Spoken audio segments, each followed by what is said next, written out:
ko, bakit nga ba itong si Senador Lacson nagmamadali lagi kung anong napag-uusapan ho nila. Gusto niyang sa mauna mag-anunsyo sa media. Ano bang tawag doon? Ano bang term doon? Kapag hindi naman siya yung pinaka-pinuno ng Senado, pero bakit siya hindi rin siyang tagapagsalita? Hindi naman siya inassign na sa spokesperson. Oh. Alam niya na napag-usapan yun ng mga senador. Pero meron po ba siyang permiso para sabihin yun? O nung tinanong si SP Sherwin, anong sabi ni SP Sherwin? I don't like to preempt. Tinan mo. So hindi pa pala pinal. Bakit niya inanunsyo na wala palang permiso mula po sa liderato ng Senado? Diba, Senador Lacson? Ikaw mismo, dati kang pulis, hindi mo pwedeng banggitin ang mga ganung mga impormasyon dahil nga, baka nga, di ba, tinatanong ng ano pong gagawin ninyo para mahuli niyo itong si suspect number 1? Hindi ho namin babanggitin dahil baka madiskaril ang aming gagawing operasyon sa kanya. Di ba? Ganun ang mga pulis. Bakit ikaw, Senator Lacson, dating PNP chief ka, tapos sasabihin mo, napagkasunduan namin na si Senador Chis Escudero. Wala pa namang anunsyo ang inyong pamunuan dyan Tapos ikaw mag-aanunsyo. Tuloy. Nagiging chismis tuloy ang nangyari kay Senador Lacson. Diba? Ay, nako.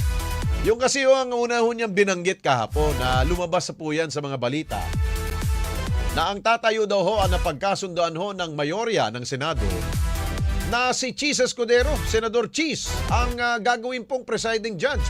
Bukod daw po sa kumpleto pa kanyang sinabi, di ba? Anong sabi ho ni Senador Lacson? Kinukonsidera si Senador Escudero bilang presiding judge ng impeachment trial because ito po yung mga rason. Sabi niya, isa siyang abogado. Pangalawa, isa po siyang experience, may karanasan sa impeachment trial.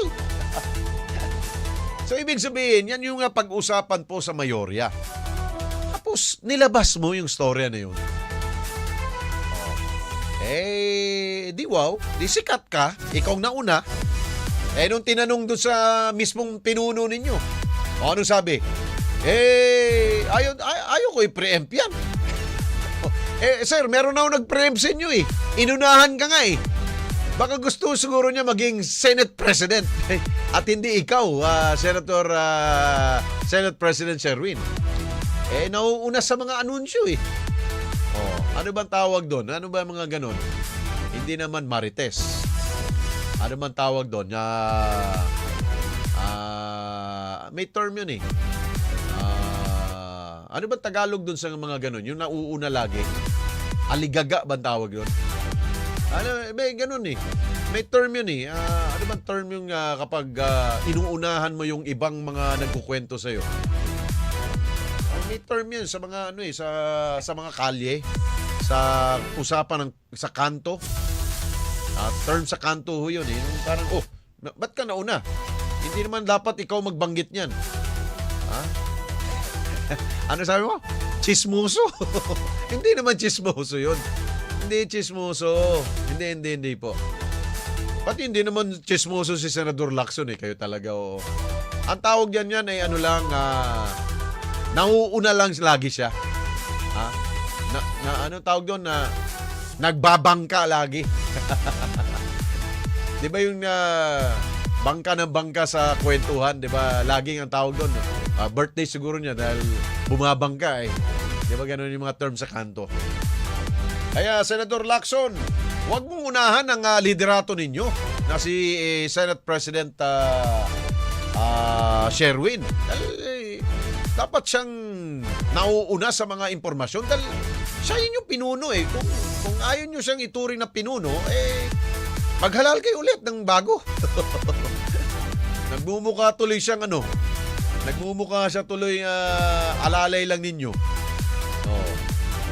Dahil dapat sa kanya manggagaling yan. Dahil ang mga impormasyon na pagkakasunduan ninyo yan sa grupo ninyo, majority of the senators, dapat ang mag-aanunsyo po niyan, unless kung meron kayong i-designate na spokesperson to announce that. Pati wala naman siguro nung nag-meeting kayo, ito na pag-usapan natin, napagkasundan natin. Okay, okay si Senator Chis Escudero. Sinong gustong mag-announce yan sa media? Senator Ping, ikaw, aligaga ka masyado mag-announce. Gusto mo, ikaw na mag-announce. Kung merong ganon, official po ang tawag ko doon. Official statement. Pero kapag ikaw mismong nagbulgar ho niya na walang permiso sa inyong liderato, anong tawag ko doon? Diba? Ano nangyari kanina kay Senate President? Parang tuloy siya pa yung parang nangyari, parang sinungaling may nagsisinungaling sa kanila. Diba? Ay, nako naman, oo. So, Senator Ping, wag mo nang gawin ulit yan, dahil naiiba yung timpla ng nawawala yung kredibilidad ng ng inyong liderato sa Senado. Dahil nga, pinangungunahan mo Nangunguna ka Nabubuhay pa si Babalo sasabihin niya Nang ka Pinapangunahan mo si SP Sherwin Bakit nga ba nangunguna ka? Gusto mo lang sumikat, no?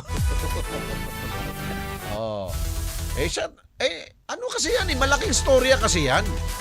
Siyempre makarating yan sa kampo ni BP Sara.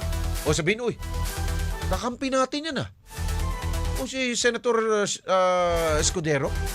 Kasama natin yan dati. Pero lumibat na po yan sa kabilang bakod.